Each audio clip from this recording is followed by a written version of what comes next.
pag naka side stand at center stand, itagilid natin ng konti si clicky.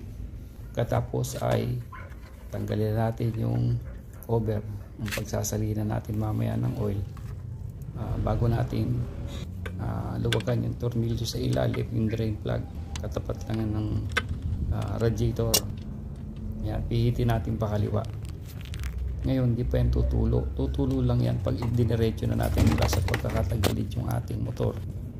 At kapag na-drain na yan lahat, ibalik na natin yung tornilyo na may washer, yung drain plug natin. Tikpitan natin ito ng tamang higpit. Pakana naman ang paghigpit. Tapos kuskusin na lang natin yung mga tumulong langis. Tapos ay pwesto uli natin ang patayo para pagsasali naman ng langis dyan. Gamitan natin ng funnel at ang isasali natin dyan 800 ml.